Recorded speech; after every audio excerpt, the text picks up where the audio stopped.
नमस्कार मित्रांनो, लक्ष्मीच्या पावलांनी या मालिकेच्या आजच्या भागात आपण बघूया. कलाला टेन्शन आलेलं असतं की जी चिठ्ठी अद्विककडे पोहोचायला हवी होती ती पोहोचलीच नाही आणि कोरा कागद त्याच्याकडे गेलाय. आता ती खूप टेन्शन मध्ये आलेली असते.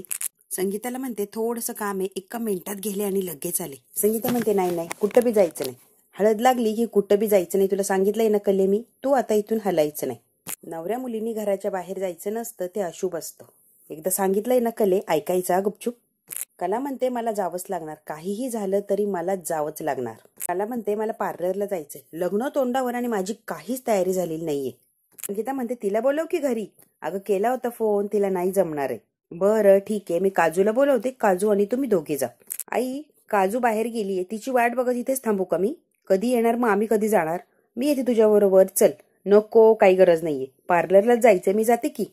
संगीता आता कलाच्या हातात सुरी देते आणि सुरी घेऊन जा असं जायचं नसतं.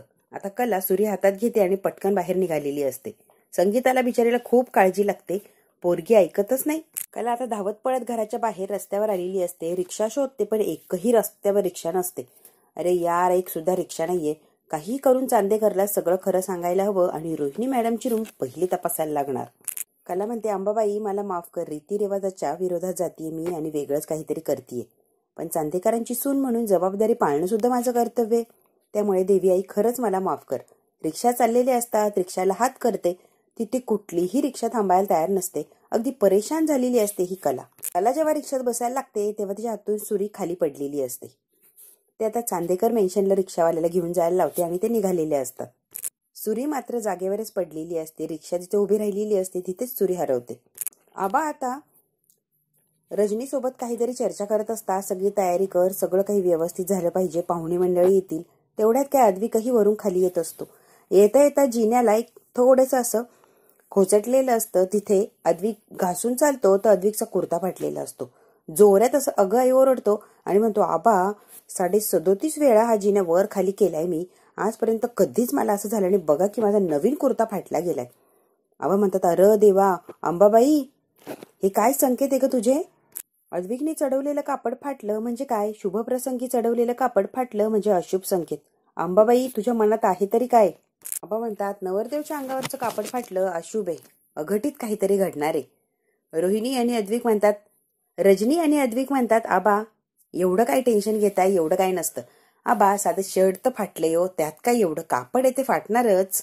तुम्ही टेन्शन घेऊ नका, 1 मिनिटात मी कुर्ता चेंज करून आलो, तुम्ही पहिले रिलॅक्स व्हा. ओके आहात ना तुम्ही आबा? वय रे पोरा, मी बरा आहे आता काही बी नाही, जरा ठीक झालोय मी, तू आधी कपडे बदलून ये. कला आता तिथे आलेली असते आणि रिक्षावाल्याला थांबून ठेवलेलं असतं. मी परत येणार आहे, मग आपण जाऊया. कलाने आता पूर्ण रूम चेक केलेली असते रोहिणीची, तिला काहीही सापडलेलं नसतं. कला म्हणते रोहिणी आत्याच्या रूम मध्ये तर काहीच सापडलं नाही. आता चांदेकरला जाऊन भेटते आणि त्याला काय सांगण्याचा तो प्रयत्न करते. कला आता हिच्या रूम मधून तिच्या रूम मध्ये चाललेली असते. विक आता खाली पाणी घ्यायला आलेला असतो. पाणी घेऊन तो वरती चाललेला असतो आणि कला अगदी घाई गडबडीने जिना उतरत असते. ती पडणार तेवढ्यात काय अद्विकची धडक होऊन अद्विक तिला सावरतो. ही जोरात अशी ओरडते. तेवढ्यात काय सगळी मंडळी बाहेर आलेली असतात. हिला अद्विकला काहीही सांगता येत नाही. कला आता त्याच्या हातावरच अशी पडलेली असते. चांदेकर ऐक ना. चांदेकर लगेच तिच्या तोंडाला हात लावतो. मलाही वाटलं होतं तुलाही माझ्यासारखीच आठवण येतेय, मला भेटावंसं वाटतंय, माझी ओढ लागलीये, बरोबर आहे ना, म्हणूनच आली ना मला भेटायला. दोघं आता एकमेकांकडे बघण्यात अगदी मग्न झालेले असतात. बाबा आता कसला आवाज आला म्हणून घाईघाईने बाहेर येतात. तेवढ्यात कला अद्विकच्या हातावर अशी पडलेली असते. असं हाय तर अद्विक. कला पटकन सावरते आणि बाजूला होते. आता सरोज सुद्धा आलेली असते. तर लपून छपून भेटायचं एकमेकाला, एवढंच राहिलंय का? रजनी म्हणते अशी घरातनं बाहेर पडली, आईला माहितीये का? कला म्हणते हो. कलाला आता सरोज, रजनी, आबा सगळेच रागावतात. उद्या यायचंय ना कायमचं, मग एक रात्रभर दम निघत नाहीये का? आबा म्हणतात सोहम तुला सोडवेल घरी, मी ओळखीच्या रिक्षावाल्या काकांना घेऊन आलीये, त्यांच्यासोबत जातीये मी घरी. आबाने लगेच कलाला बाहेर काढून दिलेलं असतं. पटकन घरी जायचं. आता बाहेर चाललेली असते आणि चालता चालता म्हणते ना खुर्ची पुरावे सापडले ना चांदेकरशी धड बोलता आलं, काही एक उपयोग झाला नाही माझा इथे येऊन. कला आता दरवाजाच्या बाहेर आलेलीच असते. तेवढ्यात काय बाहेर तिला रोहिणी दिसते. ती कोणाची तरी वाट बघत असते आणि खूप टेन्शन मध्ये असते. तेवढ्यात काय राहुल आलेला असतो. ए राहुल, मूर्ख आहेस काय रे, केव्हाची वाट बघतीये, इतकी वाट बघायला लावतात का? आता कलाने बघितलेलं असतं राहुल आणि रोहिणी एका गाडीत बसून कुठेतरी घाईघाईनेच चाललेत आणि रोहिणी आधी खूप बोलते राहुलला आणि मग गाडीत बसलेली असते. आता कलाने हे सगळं काही बघितलेलं असतं.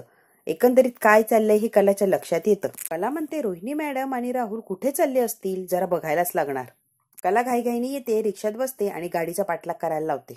अद्विक अजूनही दरवाजाकडे बघत थांबलेला असतो. सरोज म्हणते आता झोपणार आहे की अजून कोणी येणार आहे भेटायला? आबा म्हणतात नाही ग सरोज, आत्ता कुठं भेट झालीये, लगेच कसा झोपणार? अद्विक इतकाला असतो की पाण्याची बॉटल घेतो आणि लगेच पळत निघून गेलेला असतो. आता हे सगळे त्याच्यावर हसतात. राहुल आणि रोहिणी जिकडे आलेले असतात त्यांच्या मागे मागे बरोबर कला सुद्धा आलेली असते, त्यांचा पाठलाग करत. बरोबर त्यांच्या मागे मागे जिथे आलेली असते आता हे दोघं गाडीतून उतरतात आणि घाईघाईने कुठेतरी चाललेले असतात. कला आता रिक्षातून उतरते आणि राहुल जिकडे गेलाय, रोहिणी जिकडे गेली तिकडे धावतच चाललेली असते. वॉचमन असतो, मॅडम मॅडम थांबा, तुम्ही आज जाऊ शकत नाही का? ते जे राहतात तेच आज जाऊ शकता, तुम्ही इथे राहत नाही त्यामुळे तुम्ही जाऊच शकत नाही. वॉचमन बरोबर जर भांडण केलं तर मी आली हे राहुलला त्यांना पत्ता लागणार. त्याच्यापेक्षा आता मी शांत बसणं गरजेचं आहे. अजिबात काही कला बोलत नाही. ते लोक इथे का आले असेल, हा वॉचमन असं का म्हणाला असेल, त्यांचं काय काम असेल इथे? ही संधी सुद्धा हातातून निघून गेली तर काही एक उपयोग होणार नाहीये. कला आता मनातल्या मनात विचार करत असते, या लोकांच्या डोक्यात काय चाललंय हे मला कसं कळणार? तिथे जो बोर्ड असतो त्या बोर्डवर राहुलचं नाव असतं.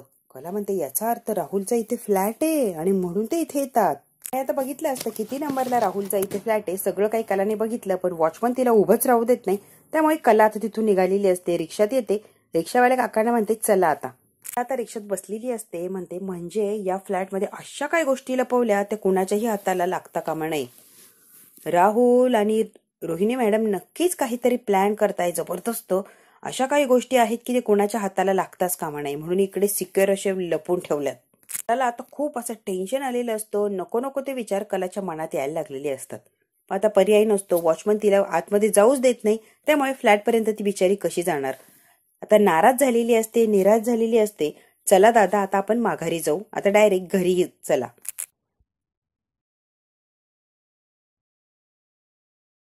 दिनकर आणि संगीता आता टेन्शनमध्ये आलेले असतात आणि दिनकर आता संगीताला रागवत असतो. उगाच परमिशन दिल्या कलीला बाहेर जायला, काय येळ झालीये तुला कळत नाही संगे? अगं लगीन तोंडावर आलंय आणि पोरीला एकटीला बाहेर पाठवलंय.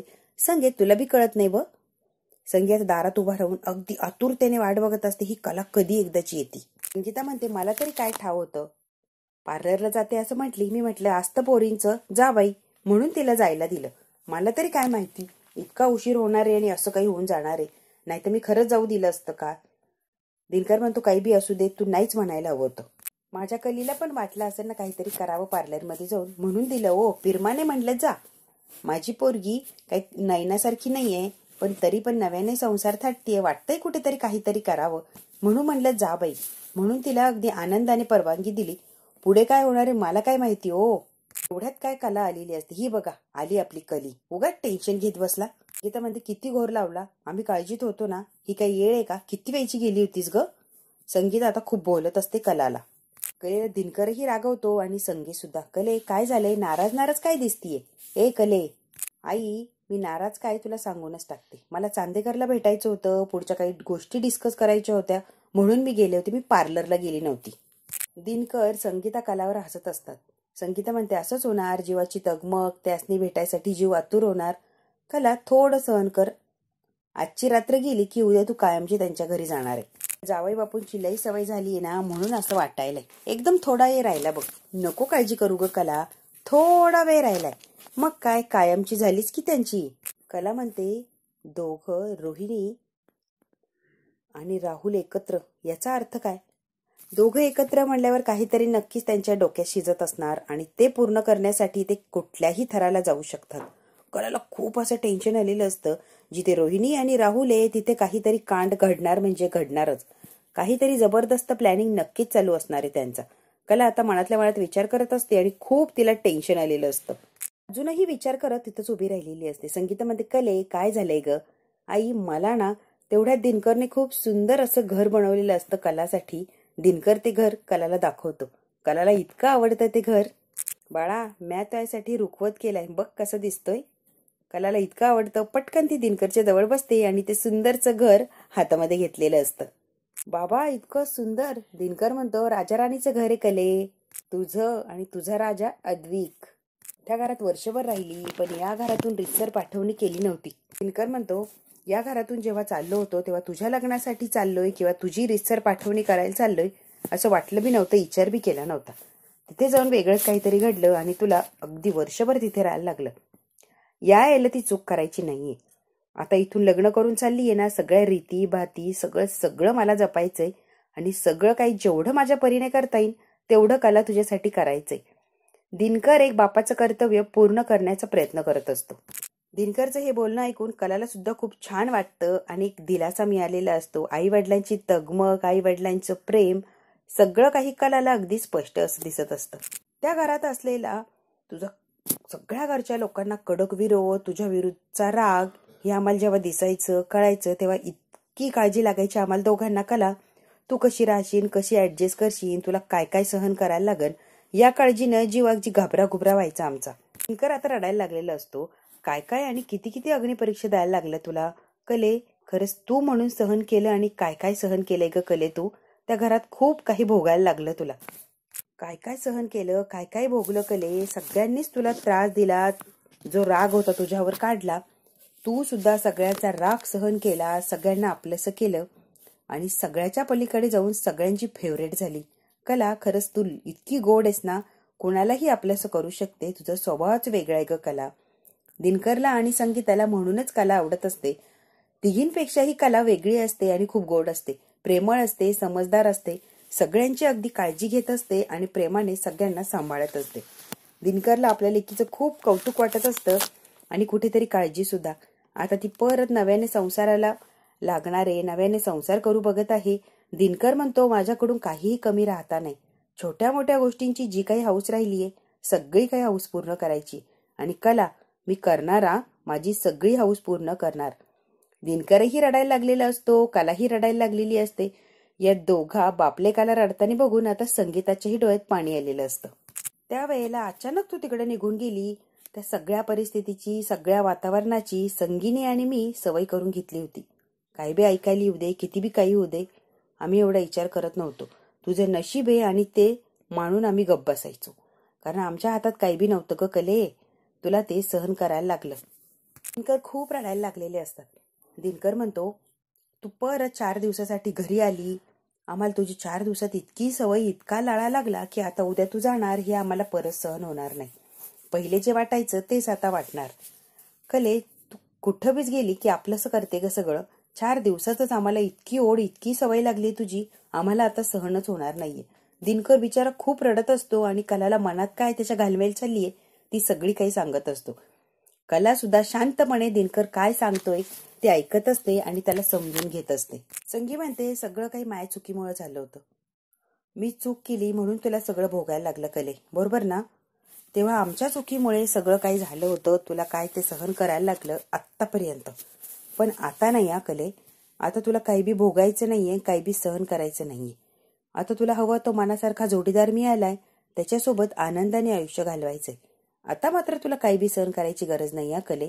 संगीता खूप रडत असते, डोळे पुसते, स्वतःला सावरते आणि कलाला म्हणते, आता मात्र तू काही सहन करणार नाही किंवा तुला गरजच नाहीये ग काही सहन करायची. आम्हाला जेवढं जमणार आम्ही तेवढं सगळं करणार. माझ्या कलीचं लगीन आहे, काही बी कमी पडणार नाही याची काळजी तर आम्ही नक्कीच घेणार. कलाचं दिनकर आणि संगीता कौतुकही करत असतात आणि कलाने आतापर्यंत जे काही सहन केलं, जे काही भोगले, वाईट दिवस बघितले त्याबद्दलही खूप वाईट वाटत असतं आणि म्हणूनच त्यांना रडायला येत असतं. माझी कला इथं होती तोपर्यंत ही शाण्या बाळासारखी वागली, तिच्या घरी गेली तेव्हाही तिने आमचं नावच कमवलं. संगीताला आणि दिनकरला खूप गर्व असतो कलावर आणि कला असतीच तशी गर्व करावा अशी. सगळं काही सहन करत असते, सासर माहेर दोन्ही बाजूने जपण्याचा प्रयत्न करत असते. सगळं काही छान आणि समजून घेण्याचा प्रयत्न केलेला असतो कलाने. म्हणूनच आज परत एकदा लग्न करून अगदी हक्काने, मानाने अद्विकच्या घरी जाणार असते ती. अद्विकची कायमची होणार आणि अद्विकचा संसार थाटणार. याचा आनंद कुठेतरी आई वडील म्हणून संगीता आणि दिनकरला नक्कीच असतो. माझ्या लाडक्या कलेसाठी आम्ही काही पण करायला तयार आहोत. संगीता आता डोळे पुसते आणि कलाकडे बघून हसायला लागते. कलाला कळत असतं आई वडिलांची काय अवस्था होतीये, काय घालमेल होतीये. पटकन आता आई जवळ जाते, घट्ट अशी मिठी मारलेली असते कलाने. रडू नको बरं आई, तू आणि बाबा जर असे रडले तर मी कशी जाऊ, मला आनंदाने वाटेल हवा, असं रडून वगैरे नका लावू. संगीताला रडू अगदी थांबतच नसतं. कला जेव्हा संगीताला मिठी मारते तेव्हा अजूनच कला जवळ गेली आणि अजूनच संगीता रडायला लागलेली असते. तिची लाडाची लेक उद्या परकी होणार असते. परकी होणार यापेक्षा तिने खूप काही सहन केलेलं असतं. सगळ्यांचा त्रास, बोलणी, सगळ्यांनी काय काय बोललेलं असतं, सगळं काही बिचारीने एकटीने भोगलेलं असतं, तिची काही चूक नसताना. नैनाची चूक होती, नैना बाजूला राहिली आणि अजूनही नैना आयुष्यामध्ये जगत असते आणि सगळं काही बिचारी आपली कला सावरून घेण्याचा प्रयत्न करते. हे मात्र संगीताला अजिबातच सहन होत नसतं. म्हणूनच कलासाठी विशेष प्रेम असतं दिनकरला आणि संगीताला. गोड असा पापा घेतलेला असतो कलाचा संगीताने.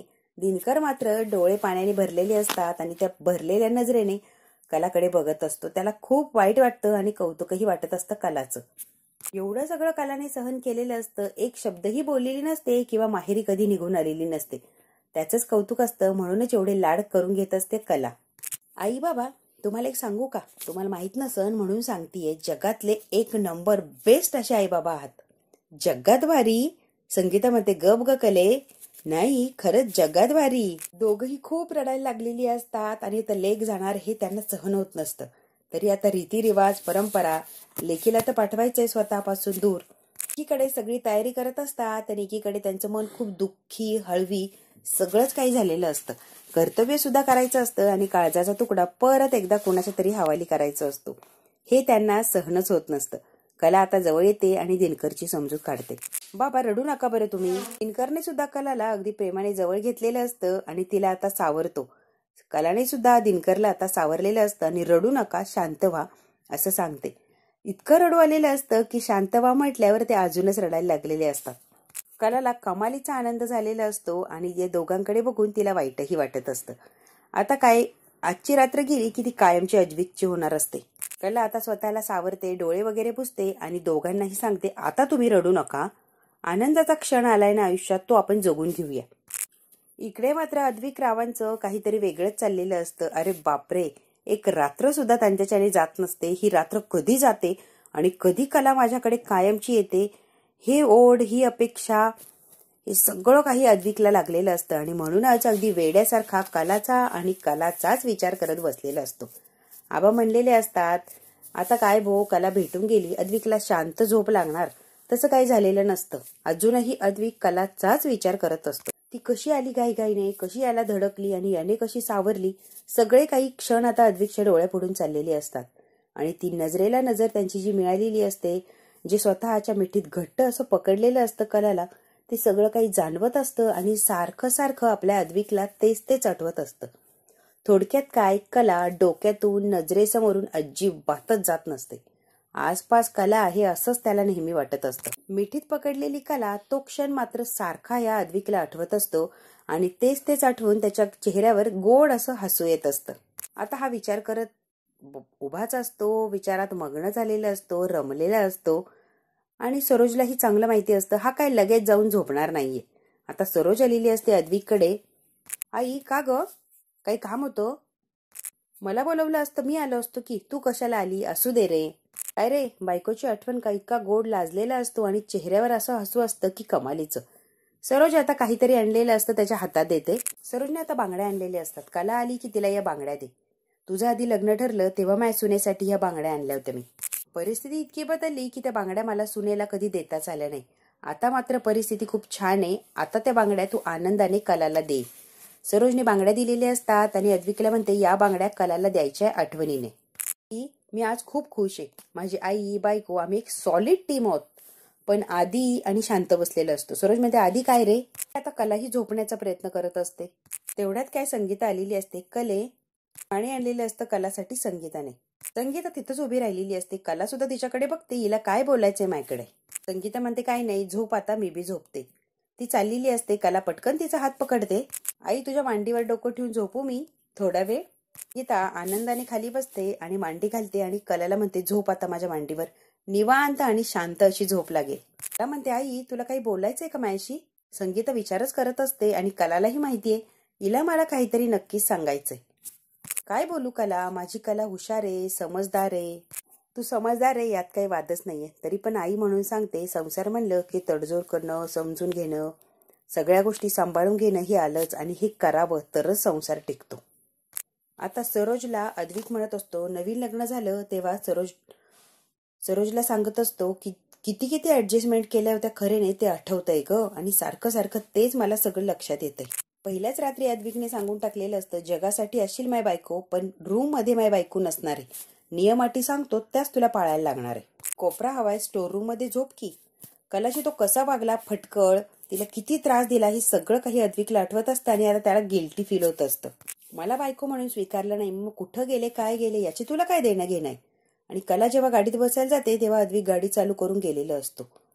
त्यांचे नेहमी वादविवाद, नेहमी त्यांची धुसफूस, भांडण एवढंच काय झालेलं असतं. डिझाईन अद्विक म्हणतो माझ्यापेक्षा जास्त आणि छान कोणीच करू शकत नाही, आणि त्याच्या वरचढ आणि सुंदर अशी डिझाईन कलाच करत असते. आज एक नंबर डिझाईन फक्त कलाचीच चालत असते. हे सगळं काही तो जे वागलाय, कायम तिला कमीपणा दाखवला, कायम त्रास देण्याचा प्रयत्न केला, हे सगळं काही आता अद्विकला आठवत असतं आणि तेच तो सरोजला सांगत असतो. अद्विक म्हणतो खूप गोष्टी सहन केल्याय बिचारीने, काही दोष नसताना सगळं काही तिनेच सहन केलंय. स्वतःला सिद्ध करण्यासाठी आमच्यातला वाद असेल, सगळ्याच गोष्टींमध्ये बिचारीने कॉम्प्रोमाइज केलं आणि एकटीनेच सगळं काही सहन केलं. रूम मधलं खाली झोपणं सुद्धा तिने स्वीकारलं आणि तीच खाली झोपली. एसीने तिला झोप लागत नव्हती, त्रास व्हायचा, तरीही माझ्यासाठी ती सहन करायची. मुद्दामच मी तिला त्रास दिला आणि तिने सगळं काही सहन केलं. सरोजला सुद्धा वाईट वाटत असतं कलाबद्दल. सगळ्यांनाच समजून घेतलं, सगळ्यांची मदत करण्याचा प्रयत्न केला. मला किती मदत केली आणि मला किती समजून घेतलंय तिने. कधीच तक्रार केली नाही, तिने कायमच समजून घेतलं. हसत खेळत आणि मला चॅलेंज देत खंबीरपणे माझ्या पाठीशी उभी राहिली. कुठलंही संकट असू दे, तिने संकटातून प्रत्येक वेळेला वाचवलंय मला. गॅस स्ट्रॉंग सपोर्ट सिस्टीम कधी झाली मला कळलंच नाही, आणि तिची इतकी सवय लागली हे सुद्धा मला कधी कळलं नाही. सरोज म्हणते खरं तर तिने सगळ्यांनाच समजून घेतलंय. अद्विकच्या खांद्यावर हात ठेवते आणि सरोज आता बोलत असते. सरोजलाही खूप वाईट वाटत असतं आणि सरोजच्याही डोळ्यात पाणी आलेलं असतं. कला असतेच तेवढी गोड, सगळ्यांना समजून घेतलेलं असतं. हा भाग इथेच संपला. पुढच्या भागात काय होणार अगदी आपण थोडक्यात बघूया. तुझ्या आजूबाजूला कोणी नाहीये ना, मला तुला काहीतरी सांगायचंय. तेवढ्या सोहम म्हणतो मी आहे की तुझ्या आजूबाजूला. अगं वहिनी मी आहे इथे. सोहम त्याला बोलूच देत नाही, फोन हिसकावून घेतो. लग्न 2 तासावर आलं आणि इतक्या घाईघाईने कुठे निघालाय. रोहिणी मॅडम त्या फ्लॅटवरच गेले असणार. 2 तासावर लग्न आणि एवढं घाईघाईने काय यांचं. आता कला सुद्धा काही कमी नसते. रोहिणी आणि राहुल त्या फ्लॅटवर नेमकी काय करतात हे बघण्यासाठी धाडस करून त्या फ्लॅटपर्यंत पोहोचलेलीच असते. कला त्या फ्लॅटवर जाते. दरवाजा उघडून रोहिणी, राहुल, वकील काहीतरी चाललेलं असतं, यांचं शूटिंग केलेलं असतं. तेवढ्यात कलाच्या बांगड्या वाजतात. राहुल आणि रोहिणी कलाला बघतात. आता बघूया कलाच्या जीवाला धोका आहे त्यांच्यापासून की कला सुखरूप तिथून पळून येणार आणि सगळं काही सत्य अद्विकला सांगणार. बघूया मित्रांनो हे उद्याच्या भागात. हा भाग इथेच संपला. व्हिडिओ आवडल्यास लाईक, शेअर, सबस्क्राईब नक्की करा. धन्यवाद.